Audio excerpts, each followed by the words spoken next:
Yeah, let's time to do our thing. Time to do our thing. It is the Inside NBA show. This is the pickup. Welcome. It's Tuesday night here in Australia. So you're getting this on Tuesday over in America, Wednesday in other places around the world. This is Matty G. That's me referring to apparently myself, Malley, in the third person, which makes me uncomfortable. Yep. Give yourself a little bit of self-importance there. Can you introduce yourself just to keep this balanced? Can you just do like I'm Matty G's friend, Malley. Oh, that's a little bit cute. Making things worse. Oh. There's your pick me up, mate. Well, I picked you up a few off the waiver wire on my fantasy league. It is a big week. Thanks, it is week 18. Mate, playoffs are coming around the corner. When she comes, let's talk about it. Let's get down to it. The show with who you want to get in your lineups or who you want to get out of them is coming up after this.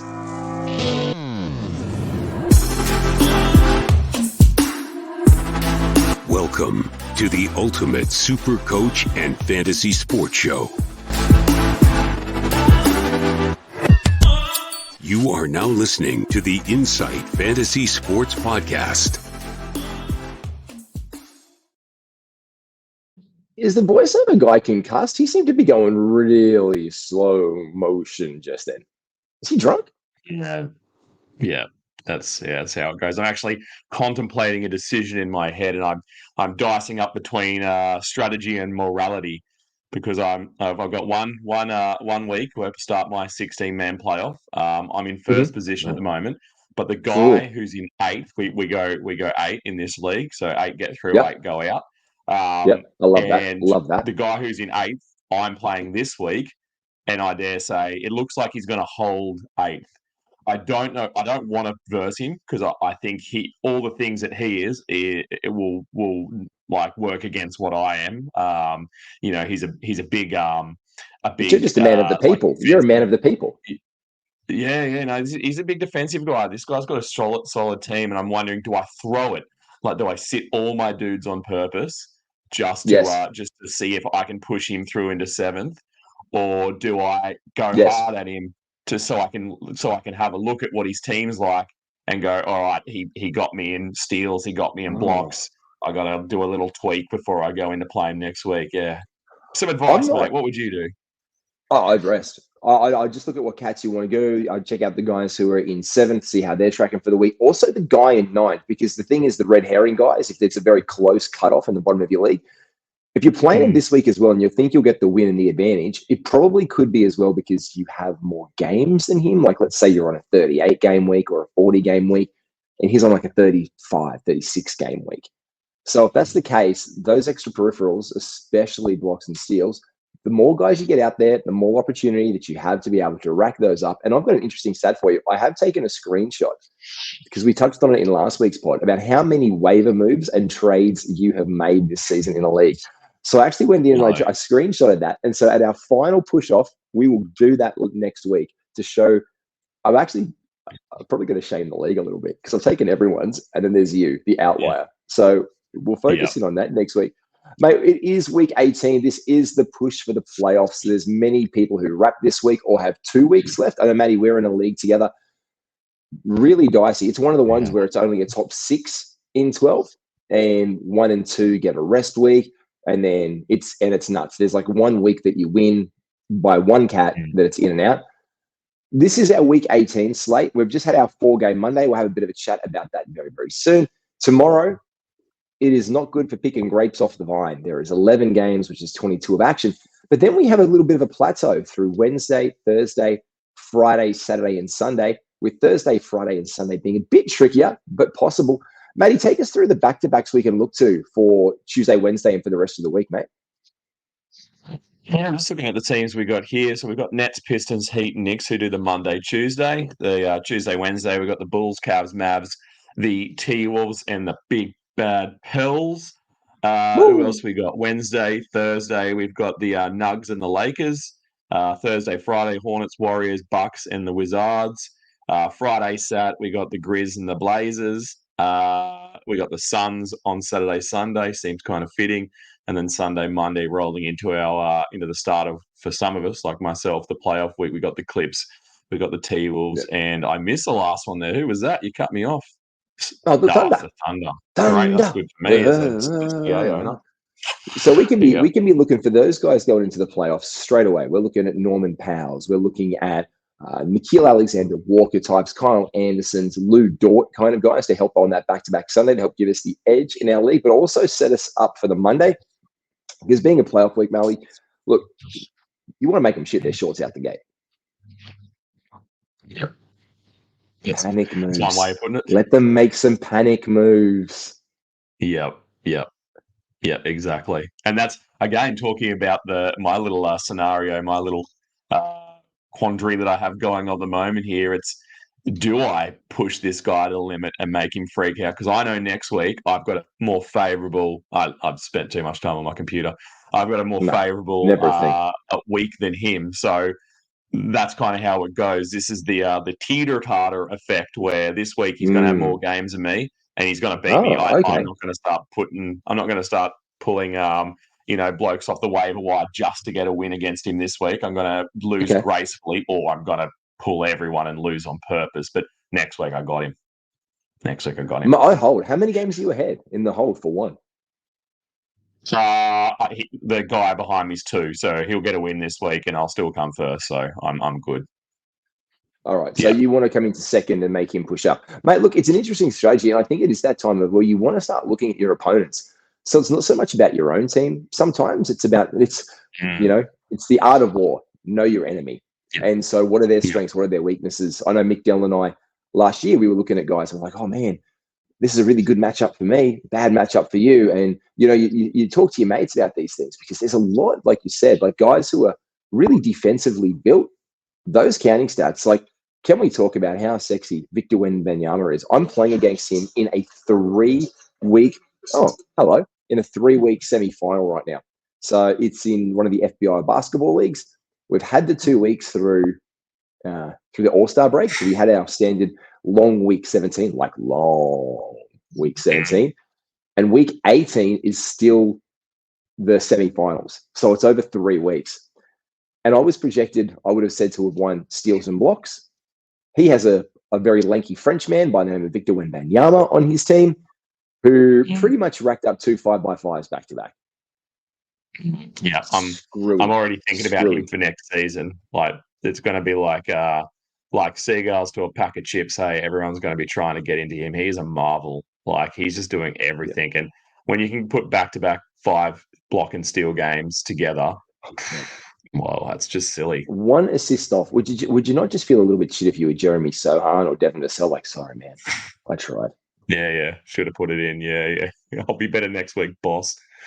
Yeah, Trey Jones just like, man, I was open, man. It just came out of my hand wrong way. Just couldn't hit that one. Hey, look, we've gone over the games for the week. Let's have a little bit of a chat about today. Can I just say a massive triple-double return to form? Oh, look, we'll play the audio because we have sexy little things called rewind. Let's do a little bit of a recap. Yeah, the Pacers losing out to the Raptors today. A massive triple-double for Scotty Barnes. I'm flirting with him again as a sell high. Some of those numbers are returning that we like from Scotty. 0 from 3, not fun for him in 3-point percentage leagues. But when he's going to rack up 5 blocks with only 3 turnovers, 12 assists, and 12 rebounds, Malley, you love to see it. Even though it was -4, by the way. I was a bit disappointed because his 12 assists took away from Quickly, who's on my team, and I saw him get a measly 3, and I was like, how are they winning and who's doing the passing? And yeah, he was the point guard today. So as an owner of Quickly and not an owner of Scotty, it was probably a bit of a disappointment for me. But yeah, if you're a Scotty owner, he's paying the bills this week. And paying the bills today was Benedict Mathurin signing in the shooting guard spot for the Indiana Pacers. Huge line for him, 34 points, 9 rebounds, 5 assists. But it was the 3 stocks that are sexy on incredible percentages and getting to the line again. This is what we love from Benedict Mathurin. He can help sway in a positive way your free throw percentage because of the volume that he used to get to it. A leading 9 free throw attempts in the game today, Malley. Yeah, and there's another one of me whinging on someone else's fortune as my misfortune, because as he was doing all his work, my mate Nemhard, who I picked up in 2 leagues because I thought, like, he's been putting up, 15 points, he's been getting a couple of steals. His assists have been around the 4-5 mark, which is pretty impressive off the waiver. And today, I think he had an assist. He scored 4 points or something. Yuck. He got 2 steals, which is okay. But again, it's that for the second time referencing it in one episode is the teeter-totter effect, where someone's big night kind of takes away from someone else's, and kind of how it goes. Lost out tonight. Yeah, the Robin Hood effect. You give to the rich and you take from the rich and you give to the poor. So those guys who miss out, that's pretty much what it is. The Knicks, we called this one the Evan Fournier revenge game. They were pressed within 2 points against the Detroit Pistons. The Pistons. Cade Cunningham looks good. And God, do you not wish him to be on a better basketball team? And how many minutes did he get today? Because he's been kind of getting stitched up with that. 36 minutes today, equal team high with Asar Thompson, but 20 minutes randomly to Evan Fournier. Quentin Grimes continues to come off the bench and do good work. This is what I love from Quentin Grimes. This is what I loved with him last year. Like, I'm up against Matty O'Brien, Matrix, and he's picked him up, and I was like, yeah, I wanted to get Grimes, and he's like, too late. I got him about an hour ago, and I'm like, you bastard. But the 24 minutes off the bench is really, really nice. Look, this is also in relation to Isaiah Stewart. This was his last game of his suspension. So he's coming back, which comes to mind, Malley. I wanted to ask you, I think the 3-game suspension was weak. What is the worst punishment you've ever been given in your life? What is the worst thing that's ever happened to you as a punishment? I'd say probably having all my Legos confiscated off me, mate. That would have been a huge blow to young Matty. To be fair, it'd be a huge blow now if someone took all my Lego away. So, that's what's your little story? I broke up with my ex-girl. Sorry, Legos. Where's your heartbreak lie? Where's my heartbreak? Man, I got the cane at school when Cane was still a vibe. I remember, How old are you? Yeah, I'm older than you. Yeah, I'm not that old. I'm a gorgeous 44. What are you? Yeah, no, I'm 30 something. I must be 36. Mate, it was around my mid-30s. I know that. I don't know. Yeah, you got to count those numbers. It's important for candles on cake, Malley. It's statistic as well. To be fair, I'm in my Jerry West year. Let's put it that way. So I remember getting that over Transformers trading cards. Someone took my Cybertron. The Cybertron was really hard, and I said about it, and he was like a year 6er, and I was like a little year 4er, and the guy was like, I didn't take it. And his best mate was the principal's son. And so... Yeah, he's got you by the short and curlies. Probably didn't have short and curlies back then. So he would have been, I don't know what he got you by. He got me by something that I don't wish to imagine on an open podcast. Yeah. Mate, it was horrible. And I got the cane because I told a lie about my card being stolen. And after I got the cane and I'm running, I'm shaking. And I went to the bubbler and I'm running my hands under the water. It's not just a profuse mess. Yeah, blowing out. And so unsatisfied with the educational system. I hate school. I hate life. Oh, my hands. They let you down. But honestly, that is a bigger punishment than what this Wally's got for smacking someone in the head. I'm surprised after how hard the Suns went after him that they dropped the charges, and I mean the police charges. They obviously left it in house, and I'd say they would have been disappointed with 3 games. But it's a bit of the state of the NBA at the moment, isn't it? Yeah, it is. It's look, I don't know if it's silly season kicking off early, but like what kicked off early today was the Brooklyn Nets getting back on track. Because I originally was looking at Mikal Bridges as a buy low later on for this segment. I've held off on him because the 2 from 4 for him is atrocious. Like, don't get me wrong. Plus 22, 11 points, the 3 rebounds, the 2 assists, the 2 steals. Nice. Only played the 31 minutes. This game was over and done well before it started. I liked Cam Johnson coming off the bench today. Really good game from Cam. He's making his way back into the lineup with Cam Thomas getting the start. Just keep our eyes on Cam Johnson here. What do you think of the Grizzlies and who was their star today? Geez, they look like they gave up at halftime and just and let the game go, and so everyone got a touch. I mean, we know that they're a bit volatile when it comes to minutes, but yeah, they're in a league of their own with that at the moment. They've been playing all right. I mean, they've been getting wins that they probably, for intents and purposes, shouldn't be getting. But yeah, today they got trounced and they had to give it up. Jaren Jackson Jr., 2 from 12. My Lord. That doesn't look appealing at all. That just opens up that buy low window. I pulled in Zaire Williams in a 3-point percentage league today, 0 from 5. I'm like, come on, mate. You can hit 2 of those. You're wide open in the corner. They just didn't really care about it. But I did like Lamar Stevens. He's given 2 shakes of the lamb tail where he gets out there. 23 minutes, 8 from 9 from the floor, 1 from 3. 6 rebounds, 2 assists and a block, 17 points. Let's keep our eye on Lamar Stevens' actions, especially when the Grizzlies have that back-to-back later this week. And GG Jackson. Ladies and gentlemen, welcome to the full GG Jackson experience, where he goes 1 from 13 in a game like this. This is where every owner who's picked him up, oh my God, GG Jackson's on my waivers. Yeah. I'm going to get him. And then he does this to you with nothing apart from 5 rebounds, Malley. 100% from the free throw line. Okay, but not great. That's a silver lining. Yeah, and speaking of terrible shooting percentage, it's a nice segue into my robbery of the day with picking up Duncan Robinson in our league, actually in our 12-man league. And he went a very cold 1 from 11. He put up 11 assists, which is good. So at least the man thought, well, I got to do something. And he's turned into quite the honorary point guard this year, hasn't he? Like out of nowhere. Like he didn't used to do this unless I haven't paid enough attention to him. No, he's never been this one. This is Miami Heat culture. This is Miami Heat system. Lots of ball movement. This is Spo getting in your ear and saying you've got to do your job, and your players listening and respecting you enough as a coach to do that. The one little cheeky one today was Delon Wright. 35 minutes for him coming into the Heat lineup, obviously featuring right now with our boy Scary Terry still out and based week to week.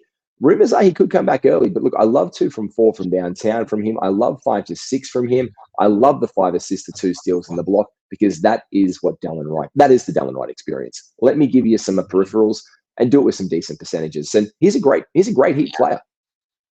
Yeah, and Sacramento getting pants by a very undermanned Heat team. I see that Sabonis just got his triple-double, and I think it was the closest you can get to not having a triple-double. But they got licked, didn't they? Like they were a real powerhouse at the start of this season. We were like, here we go. And they've just really faded. Quarter. Where are they even on the standings now? Man, I think they've gone down to the 6th off the rip from what I can remember a minute ago. They've faded down. The one thing for me was this. When I look at their thing, Malik Monk, again, with the assist and steals off the bench, he's a really dependable streamer guy for these, getting the most minutes with Trey Lyles off the bench. He can be a bit of a wash and a 0, where it turns out, they've gone down to 7th. So today they've gone to just 33 outside. and 24, and the Pels up at 34 and 24. So they were about equal in the standings, and obviously now they've gone back again. Pels have lost their last 2, and the Kings have lost their last 1. But again, this is where we said it the other week, and this is what you tune in for this show: who to buy low, who to sell high, who to get now, who to move on from very, very quickly. We did say, mate, we've banged off the hits. We've banged off the hits of guys to go lately. We've been really hot with this one because we called De'Aaron Fox out, and ever since we've said his name, because obviously De'Aaron, longtime friend of the show, he was like, boys, put some respect on my name. Let me show it out there on the floor. So he has been improving. But again, what he does is he can take your free throw percentage at times. But Malley, the thing that made him so sexy last year for me was, look, he shot better from the free throw line last year. But when we slip into this territory with him, where he's not getting to the line and there's no aggression there for him, especially when they're down in a game where they were neck and neck with the Heat up to halftime, only a few points difference between them, but they've been absolutely clipped 36 to 19 in the third. That's where if you're the team's leading point guard, you've got to be aggressive. You are one of the best finishing guards in the league. You do that to get the bucket, but also to get the hoop and the harm. And he's just not doing that to the same level this year. No, he's not. Yeah, it's a little bit disappointing. And they always like to compare him, obviously, to Halliburton. And Halliburton had himself an absolute crudly game today too. So maybe it's a curse of the comparisons, because there wasn't a riser and fall there today. They both were just a bit shithouse. And if you want to talk about risers and fallers, make sure, by the way, just like this one, we give all this trade advice and who's hot and who's not. Make sure you jump in straight. Do it now. Pull over the side of the road, or just stop feeding yourself or someone nearby you, and jump into our unlimited Discord. Yeah, no, feed your loved ones. You don't need any food or oxygen. I mean, you probably need the oxygen, not so much the food or the drink. In the interim, it's only $25 for you. It covers you for NBA, NBL, AFL, and NRL are kicking off right now and are super, super huge. It's $25 for a year subscription with full access to experts. You get to DM us and ask us some trade advice in your leagues, weekly newsletters, updates, team pickers, team sharers. Malley, it's more fun than you can poke a stick at. Yeah, I've tried. What was that like for you? Sticky. You are such a dad. Let's talk about these guys. We have a show to get through.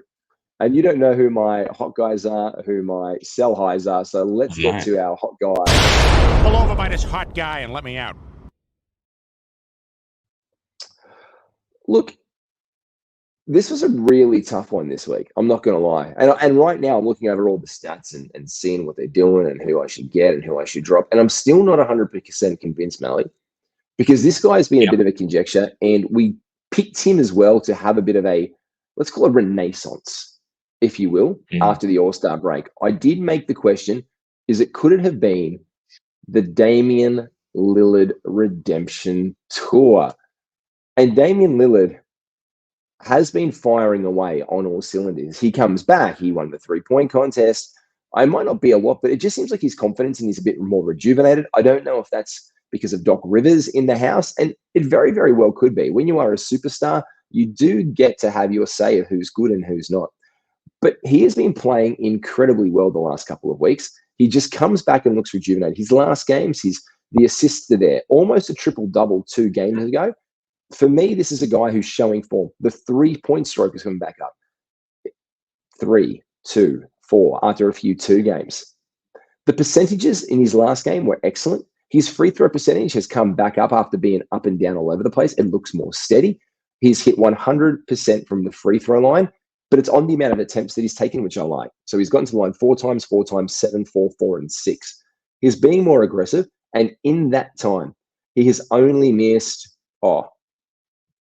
3, 2.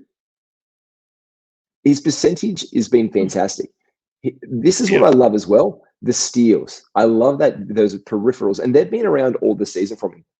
But I just don't think this is going to get any better than what we're seeing right now for Damian Lillard. And guys who are chasing points, chasing a star-chasing guy, they're going to be very, very open and susceptible for Damian Lillard.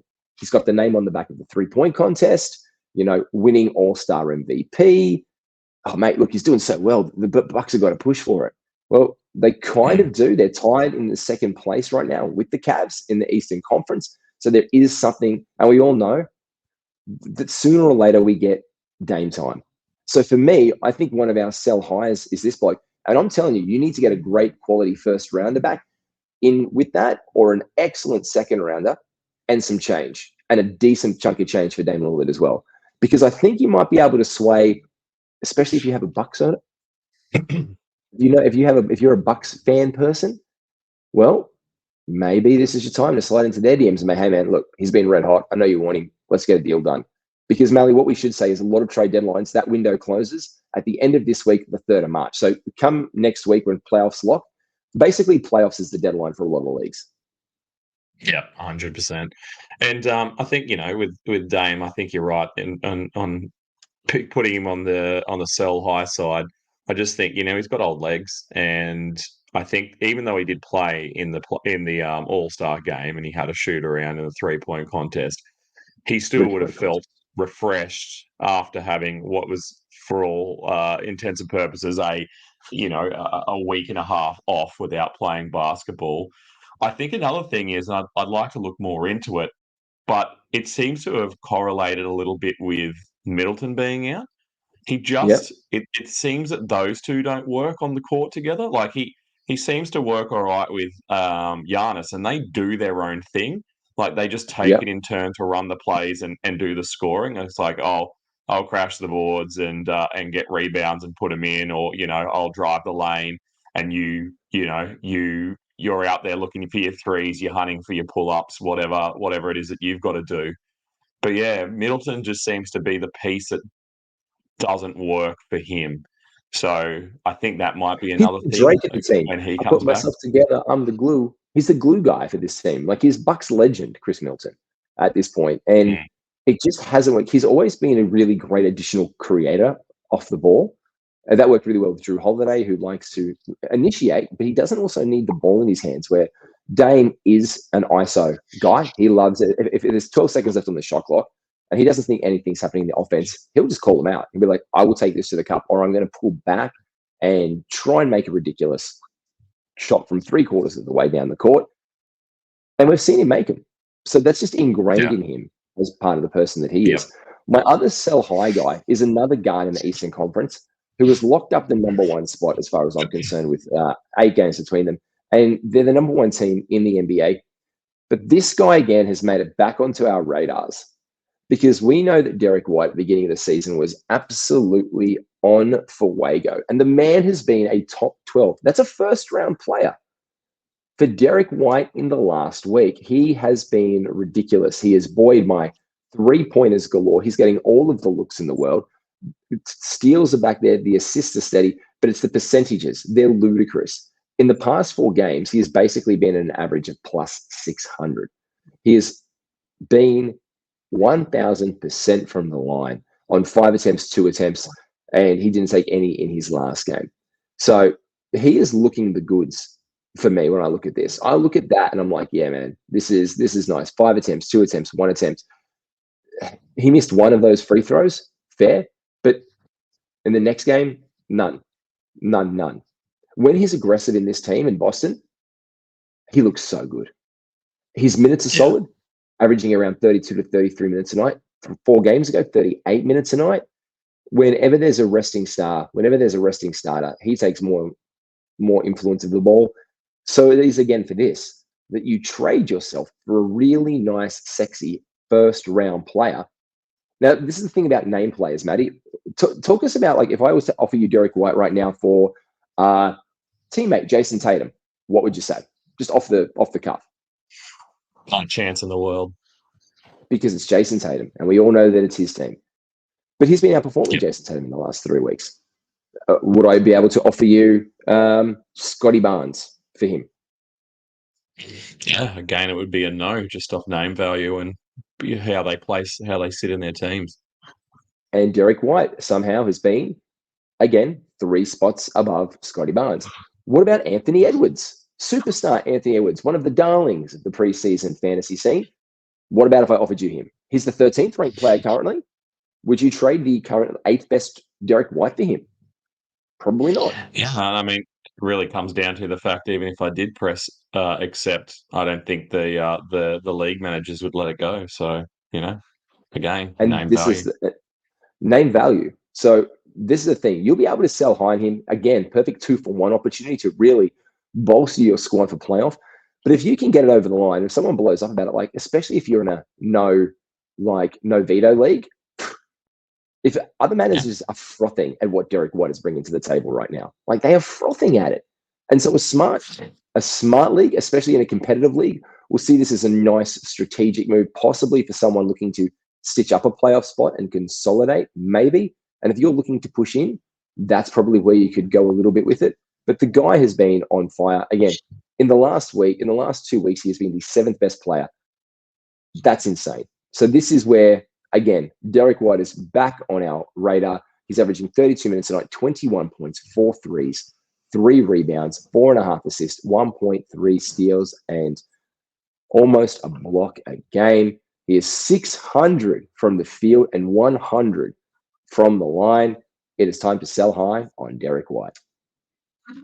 Yeah, Zeke, can we start putting him? We've got Michael Jordan with his flu game. We've got Kobe with his retirement game. We've got LeBron with his headband games and all that goes with it. Can we go now and start talking about Derek White and his no hair era? No hair season. He's bald. No hair. The man, it's a Samson and Delilah situation. But unlike Samson, when he went bald, he was empowered. It's like his Super Saiyanness is more like Krillin. He's like a little Krillin. Yeah, He's this little. It was like that little fluff of hair on the top of his head was just absolutely drilling his confidence, and then he was like, "I'm a bald man underneath this," both metaphorically and quite literally. The opposite of Fucking Kobe got rid White. of it. Let me regain my hair. Kobe White went short, played like shit. He regains the mane, and he goes absolutely bonkers in this fantasy season. But this is Hey, also tight. we're onto something here because I think about Kuminga this season. He took all his hair off and he started going sick, and Yeah, now it's growing back and he's falling apart again. Maybe we don't need he's to not worry about looking any as other good. statistics than just hair length. Maybe we should just be NBA player advisors for how to improve their game and be like, look, come in here, we're going to fix your jump shot, do some work, and be like, by the way, I want you to go and see my barber. And that's just really the key. Just come out feeling like a new man. You know, get a razor blade, shave, just come out feeling like, oh man, I feel great. Like, yeah, go play like that for a few weeks and sell high. Yep. And we talked about this. Spread some nits around the locker room. You want to say that it's time to sell on some guys, and time to sell is often equated with sell high, but it's not. In a way, you have a different theory about that. Run us through that, but it is time to sell on these guys. Sell, sell, sell. Sell, sell, sell. Tell us about your sell now theory, because people are like, but it's just like sell high. And you're like, no, it's not. This is my segment. Tell us why. Yeah, I think it's not always when they're playing at the height of their season or at the height of their ability. I think sometimes too, it just all comes down to all the contextual things.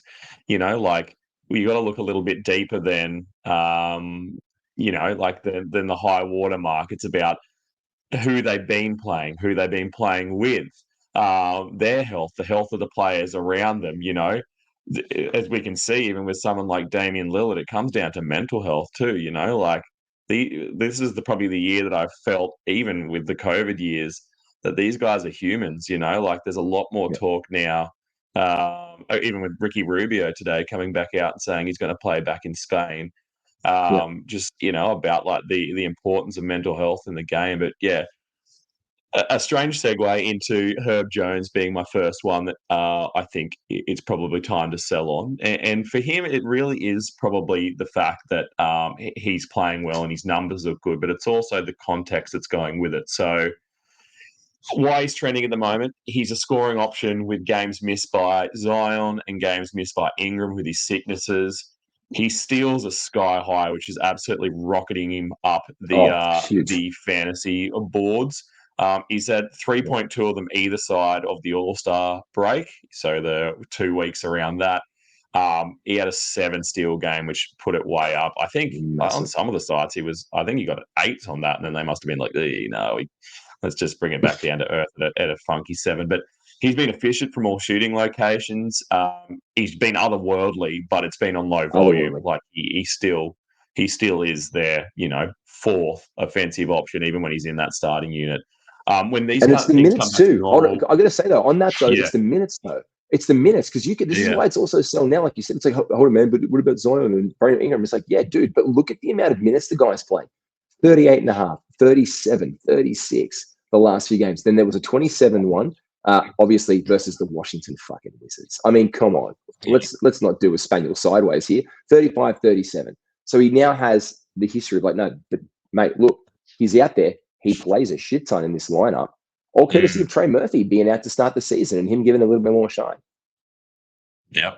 And Trey's been in there getting his defensive numbers and looking all right too. I think they're both very tertiary, what's the word beyond tertiary. They're never going to be more than about the 4th or 5th option. Yeah, you think around in that head. There's something there with Isn't tertiary the highest level of education? Tertiary, and then I don't know what comes after that. Oh, then it's master's, doctorate. Yeah, that's going real deep into the education system, and that's what I've written here, not the education part, but the fact that people love steals. They love the fact that they're seeing 30+ minutes a game.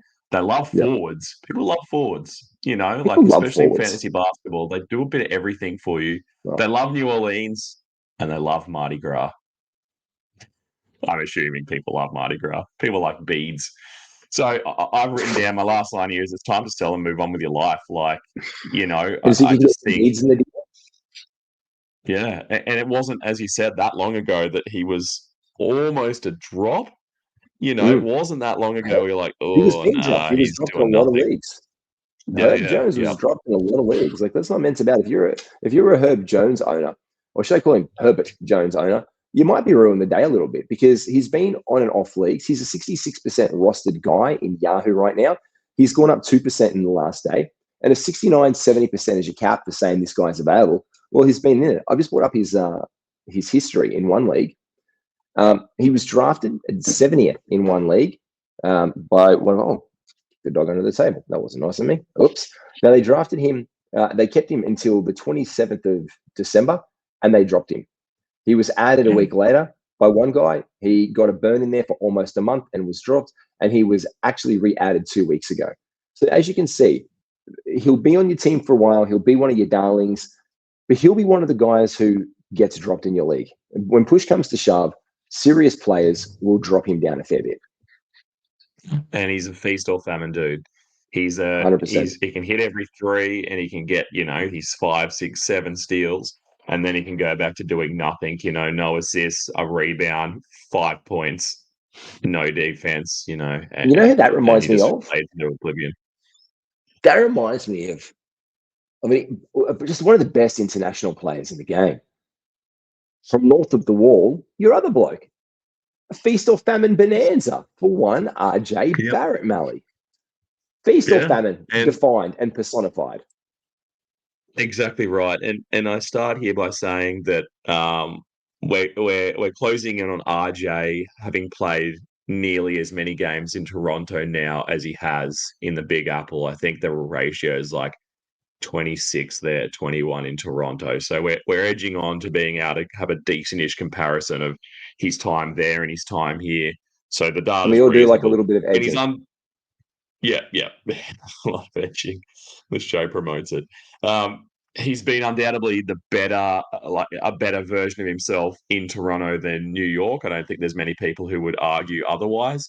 I'd say he's, off the casual basketball fan, he's someone that you won't see anymore because you've been watching all your New York games and not ever watching any Toronto games, and you'd just be like, did that dude leave the league? He came out with a huge bang when he hit the floors, the beautiful floors of Toronto in Canada. He had big assists. His free throws, although not great, were definitely more reliable, and his scoring was really impressive. In fact, his last two, he's been at 300 from the free throw line, which is worse than Jakob Poeltl, to his teammate Jakob Poeltl, who will tank that for you. And here comes the reality check. Yeah, the assists are returning back to a realistic number. They're obviously finding the level. He's part of Toronto's future plan. Like they do want this guy out there, and they want him learning and stuffing up, and they're not going to pull him when he's missed that many free throws. They're just going to leave him out there, which could be agonizing for you in the playoffs. But I feel it's also just all part of the Raptors. Don't mess about, Malley. You're aware of this. This is all part of the Raptors' secret plan to bring Shai Gilgeous-Alexander to town somehow, to have every Canadian superstar under their banner and look at the NBA season as a training exercise so they can win an Olympic gold medal down the road. Let's just call it how it is. This is the plan. Yeah. I'd love to see it. I just don't like the trend in the end. And I think this is a funny one because you think, it's certainly not a sell high. But I think it is a time to sell because I think the value's only going down. It's like one of those cut your losses type deals. I just, and he might come back. I don't think his free throws, I think, are about where they're going to be now.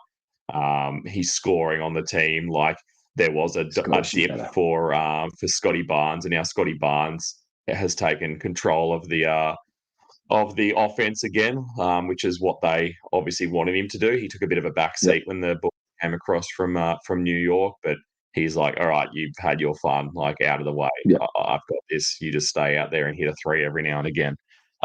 So yes, where it isn't a sell high, it is definitely a sell now for RJ. Especially because, look, people were drafting him, pick him up, and he's been outside the top 200 for the last couple of weeks. But people love 20-point-a-game scorers. They find him sexy. They like the runway. Oh, what's Toronto going to do? What are they doing with their season? Oh, they might push for the playoffs because what's going to happen with Atlanta? What's going to happen with Atlanta? Trae Young has been sidelined down by now. Onyeka Okongwu was out for the next 7 games for the next couple of weeks. they're so mid. There's nothing more mid than the Atlanta Hawks. And by the way, can I just say as a friend, thank you so much for not accepting that trade when we were talking about Trae Young. Thank you. With hindsight, I know that I now know that you were just only looking out for me as my traded buddy. him, just not to you. Yeah, but I mean, we're not going to talk about that openly. It still hurts my heart a little bit. So, but look, man, they're so mid. The Nets are at 22 and 35, and so are the Raptors.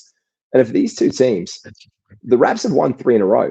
By the way, the pizza party quote today by Darko was just absolutely brilliant. I think it's one of my favorite things, apart from watching Wemby try to jam like in Space Jam.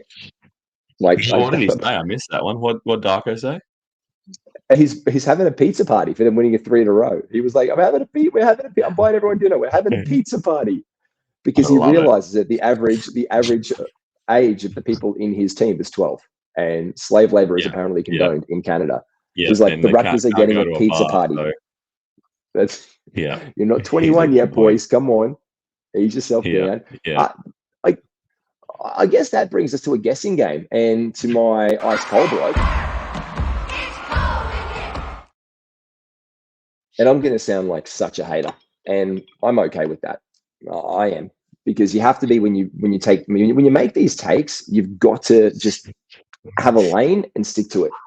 Malley, I'm going to ask you, who are the hottest properties in fantasy basketball before the season? If I gave you a top 5 pick, who are you taking with the bullet? Who are the guys in there for you? It would have been definitely Jokic. He would have gone. Embiid. Shea would have been a bit further back. In hindsight, you're laughing if you grabbed him. Tatum would have been up there. Who am I missing? It's a while to think back to that. Definitely Doncic, and there he is. Yeah, Tyrese. He probably would have been the next name out of my lips in the guessing game. But I don't like when you turn the tables on me and I have to do the guessing.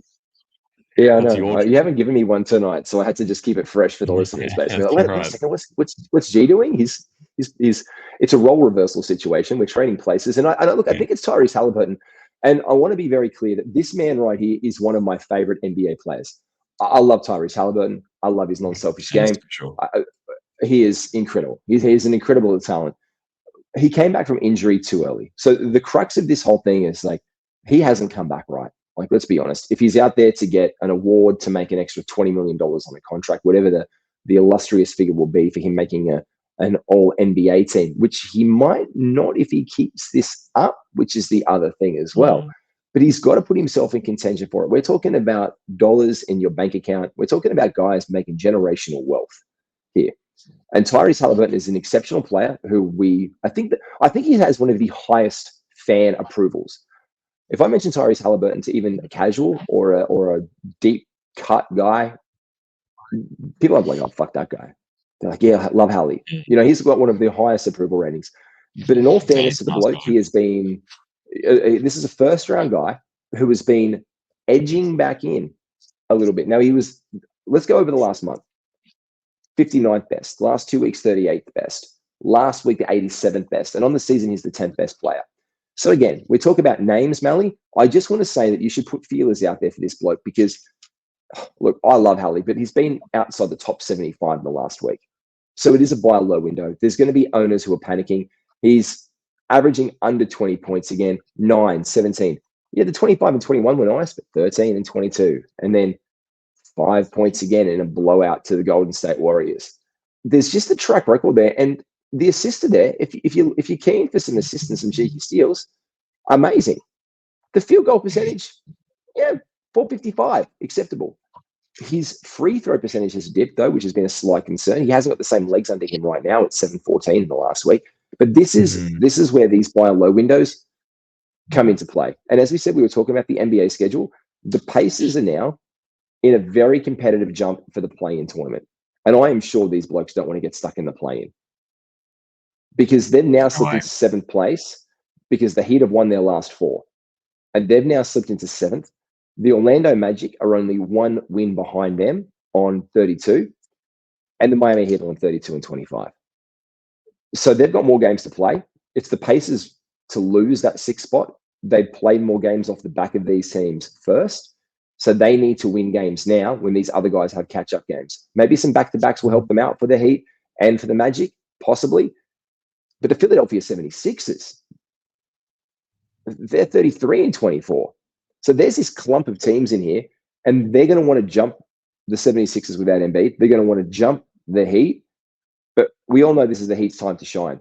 So it could be the Sixers that jump into the play-in tournament because of the Embiid injury. So for me, this is the time that you can buy low on Halliburton, especially coming off the playoff time, for those owners who are very nervous that he will still be out here. And you're not going to get him from pennies on the dollar because he's a name talent. He's Hali.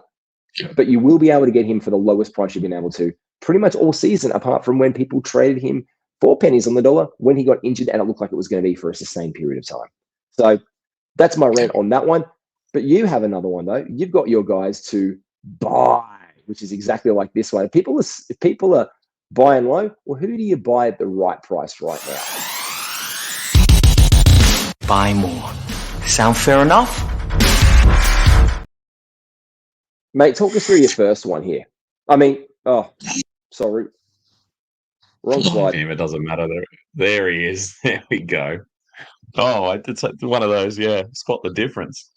Yeah, he's a great man. It's the beard. Look at him. It's all it is. Yeah. He's got the guns, but he's got two of them, and the cartoon's only got one. So Alex Caruso, not Elmer Fudd. Mate, tell us why you buying. I've said here, look, if you love points, you might as well just fast forward the next 4 to 5 minutes because this is not the sell for you, not the time to buy on Alex Caruso. That time will probably never come. But if you're playing points, this man is too good. Like he's averaging close to 1.5 blocks and 1.5 steals a game. When the blocks go up, the steals go down. When the steals go up, the blocks go back again. He's a little bit like a Derek White light. A bit of a mouthful. He gets the assist, he gets the rebounds, he shoots pretty well on low usage.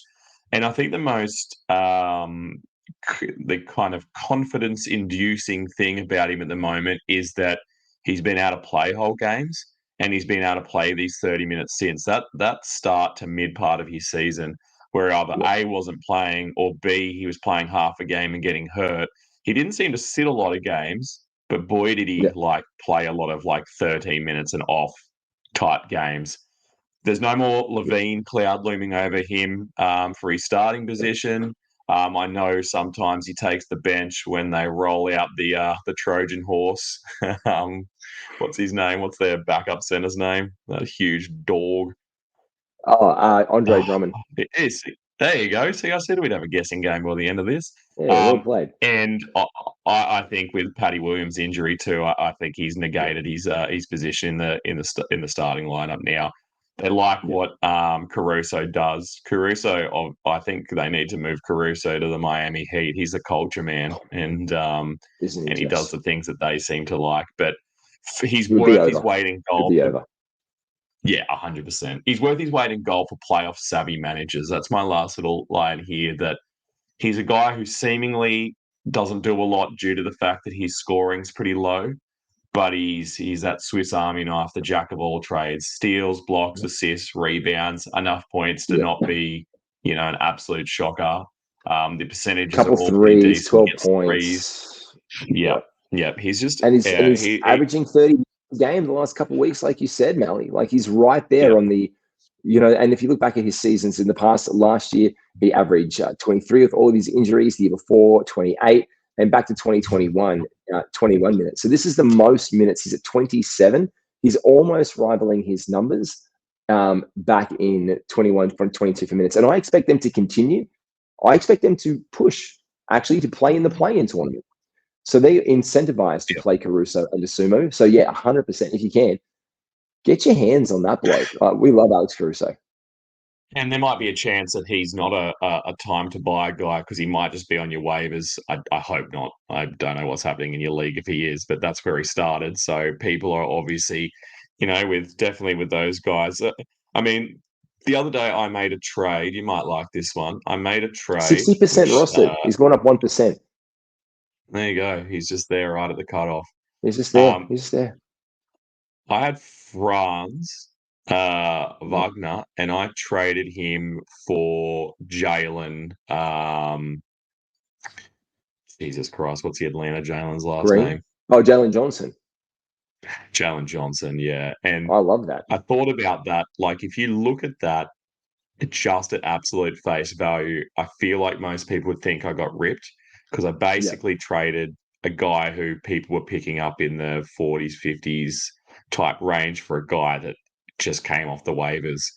And when you dig a little deeper, you see the value Okay. of Johnson, and he fits my team perfectly. In fact, at the time of the trade, he was 3 or 4 rungs higher on the overall season standings than Franz Wagner was. But it just goes back to that idea of name value. It also goes back to that idea of, well, if they started as a waiver wire guy, then they're still a waiver wire guy at heart, which Yeah, I not the honestly case. don't believe in. No. Yeah. Like, I'm And, taking and this team Jalen and Johnson's taken a hit back as well. We have to say, though, he's taken a hit back because DeAndre Hunter's come back into the mix. And DeAndre Hunter is doing some Young things. He's been the 95th best player in the last couple of weeks. But you just love a guy like Jalen Johnson. I actually had a mate in another league that I wanted to get Jalen Johnson.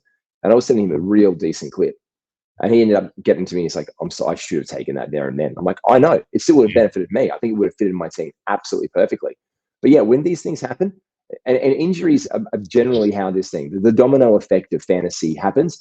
And this is why I'm curious in your last one, because people love this guy, end of the 50s, in the 60s, thinking he was going to be a really active contributor this year in Phoenix. You think it's time to buy now on Bradley Beal with the Suns push? Yeah, I like my controversial takes, and I think that my first line here is a bit of a rhetorical type question. How cheap can you get Beal? Like, what is the absolute Ooh, minimum at the moment someone can give away to get okay. Beal? Like, have a ponder about that. But the injuries this season It's have a been good clear, question. absolute nightmare. But when he plays, the dude is so nice. Like, listen to this. This is what he was for the month before he stopped playing again. 33 minutes a night, right? He gets 15 shots. He's hitting 7.5, nearly of those. So he's just under. He's at 4.64 for his percentages from the field. He's at 800 from the line. He's not getting there very often, but he's nearly at 2 3-pointers, 1.8, 4.2 rebounds, 5.2 assists. He's at 1.1 steals. He doesn't get blocks. His turnovers aren't too impressive at 3.1. He has the ball in his hands a fair bit on that team. And he's just a shade under 20 points at 18.4 points. That's a good player. That is a That's a well-rounded good player. player. And I think that I've said in this next line here in my notes, so much versatility for so little cost. If you've got an IR spot and you're feeling pretty happy about your position in the playoff standings, or you're heading into the playoffs in a week and you're feeling good, you're in first or second place, he might come back and he might hit his next healthy run when you need him most. Like, he might be able Yeah, to put together another 3 or 4 weeks and put up these numbers. that's He all could you be a need. huge difference maker. Yeah, exactly. And then the season's over. If That's all you're you not in a need. keeper league, so you don't have to worry about more injuries on the horizon or where he ends up in his future. But I'm thinking here, like, I've written down, like, trading for a hot waiver pickup. Denny, Yeah, obviously, he shit the bed, so, but he could have been good. But like a Pods or a Precious or someone that you're eventually just going to toss back out to the waivers anyway. So you've got no connection to, just some fodder that you can get Brad Beal. You stick him in your IR. You wait another week. You're in your decent playoffs. fodder. He comes back. Decent fodder. Yep, You won't be able to decent get him for fodder. chips and cents and all. But yeah, as you said, man, like a guy who's surging, absolutely on the cards. Yep. But people don't want to drop a guy like that. They don't want to drop him. So they want to take something for him to justify that. They don't feel right Yeah, about dropping a Brad Beal, even when they're in, fifth position and six go through to the playoffs, and they really should yeah. be probably dropping him and using that IR spot a little bit more sensibly. But yeah, I think if you threw someone at them like that, and again, it's at the funny end of the season. It will be your last trade if you get it over the line. Yeah, I just like it. I think it's a bit of a low risk in the sense that what have you got to lose if you get rid of someone you don't care about? but a huge reward if you can get a guy who puts up those stats even in your last week of your playoffs. Like, especially with the rationale. Like, I had to do something. He's questionable. He didn't play again. I need a guy. I need a guy to get me points or some rebounds or some steals. I need to try and make the playoff run. It's a lot more justified, and it's kind of common sense at this point. Where you need to use the assets you've got to push into the playoffs. Again, it is 18. There are so many leagues that this is your time to shine. Like, if you don't make it now, your season's done in the water. You can just sit back and not check your app for a few weeks and just watch basketball and not have the stress of those late night ads. But mate, huge, good advice. Well done. Well done to you for listening and subscribing and liking to this podcast and all of the things as part of the Insight Podcast Network. We are all about fantasy sports. We have our NRL and AFL pods getting into absolutely high gear. So make sure you like and subscribe to this one. Join the Discord. Check out all the links below. We'll see you soon, folks. Cheers, Malley. See you, mate.